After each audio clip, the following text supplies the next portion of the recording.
C'est avec sidération et inquiétude que mes clients ont entendu la défense prétendre publiquement et devant les médias qu'on ne pouvait distinguer sur cette vidéo la silhouette d'une petite fille, mais celle d'une femme au décolleté profond et carré.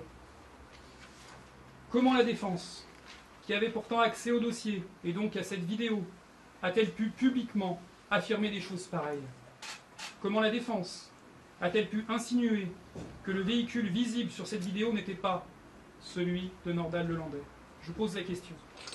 Comment la défense a-t-elle pu aller jusqu'à affirmer que les enquêteurs s'étaient fourvoyés en négligeant, je la cite, d'autres pistes extrêmement importantes, en affirmant également que la thèse de l'accusation ne tenait pas, que l'on aurait prétendument construit un dossier autour de la culpabilité de Nordal-Lelandais, c'est ce qui a été dit. Dans pareil contexte, et alors que la défense avait accès aux éléments du dossier, comment a-t-elle pu soutenir de telles assertions? Pourquoi également prétendre publiquement que toute l'enquête reposait sur l'horaire de la disparition de l'enfant, que Maëlys était toujours dans la salle des fêtes lorsque le mis en cause, Nordal-Lelandais, avait quitté le mariage? Pourquoi en conclure publiquement que l'accusation ne tenait pas, alors que les autres éléments du dossier, et notamment cette vidéo, démontraient bien que des charges significatives pesaient sur le mis en cause?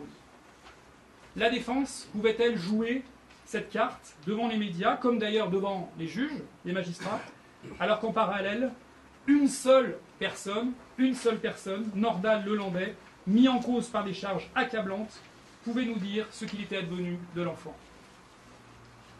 Nous avons perdu 6 mois d'une attente insupportable, alors que le dossier démontrait manifestement, et finalement dès les premiers jours de l'enquête, l'implication de Nordal-Lelandais dans l'enlèvement de l'enfant Maëlys.